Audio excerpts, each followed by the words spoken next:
Il y a quelques jours passés, le dossier de la modernisation de l'arrêt central de Likassi a volé de la vedette à toute l'actualité sur la ville, prenant une dangereuse tournure mal interprétée dans l'opinion publique. Mais de quoi s'agit-il réellement?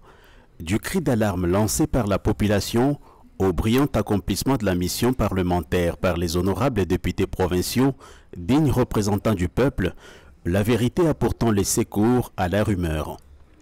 La rigueur adorée des honorables députés provinciaux du Haut-Katanga pour la cause du peuple s'enchevêtre à la ferme volonté de développement du maire de la ville de Likassi, Henri Mungomba Tamba. Mais pourquoi se lever soudain de bouclier alors que tout semblait apaisé dans une ville connue pour sa nature calme? D'un malentendu, les tireurs de ficelles ont trouvé la lucarne pour spéculer dans tous les sens. Cependant, tenez-vous tranquille, rien ne peut ébranler le respect, la concorde et l'harmonie interinstitutionnelle. La mairie de Likassi et l'organe délibérant du Haut-Katanga ne sont tous qu'au service du même peuple.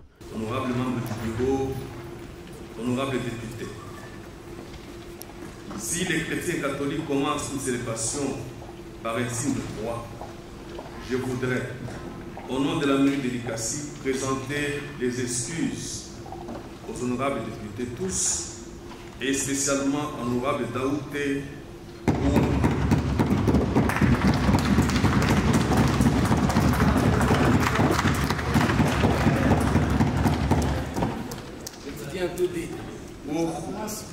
pour mon attitude indigne à son égard lors de ses vacances parlementaires. Merci pour l'éviter. Ceci dit du fond de mon cœur. Le calumet de la paix fumait.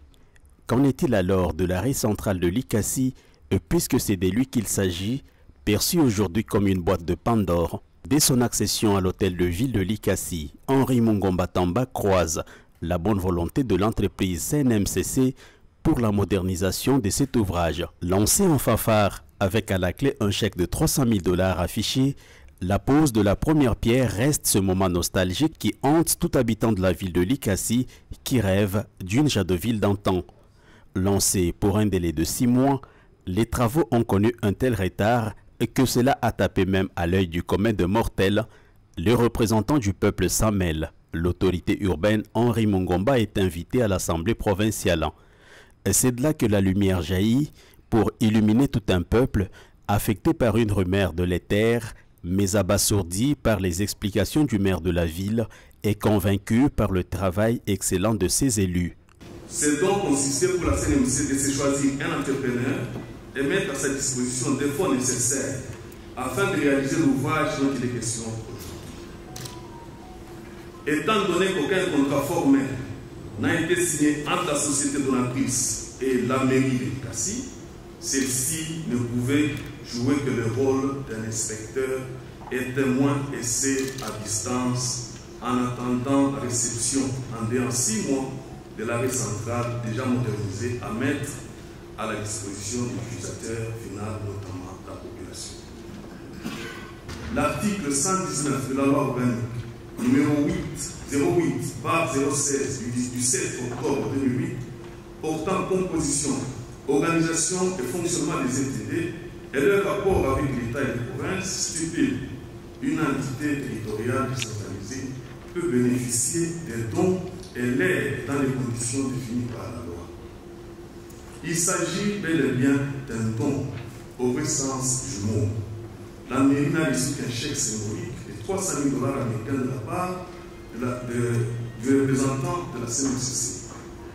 La donation de la CNMCC n'est pas à confondre avec sa responsabilité sociétale qui implique l'obligation de contribuer au financement des projets de développement communautaire, notamment les cahiers de charges et la dotation de 0,3% du chiffre d'affaires.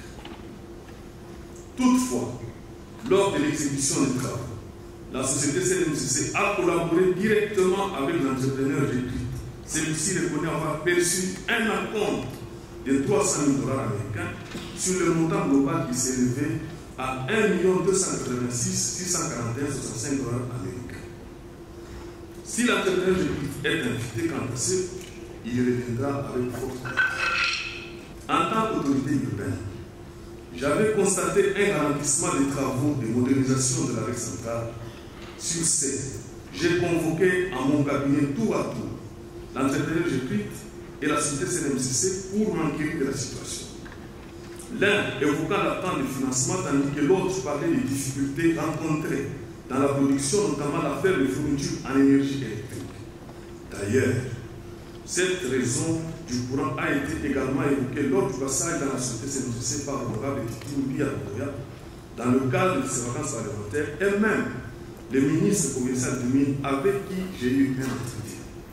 Après avoir constaté toute cette tergiversation de la CNMCC et soucieux de parachever la modernisation de la rue centrale, j'ai informé la société précitée de la caducité de poursuivre son don en ce qui concerne la rue centrale. Henri Mungomba Tamba, maire de la ville, est religieusement suivi. Sous la conduite et la sagesse du bureau conduit par l'honorable Michel Kaboué, la religion des honorables députés provinciaux élus légitimes du peuple est éclairée. Le souhait majeur de ce peuple qui est ici mis au centre d'intérêt serait que la prochaine étape soit consacrée à la levée d'équivoques sur la question dans une tripartite par exemple, Assemblée provinciale, mairie de Likassi et l'entrepreneur en vue de l'accélération effective des travaux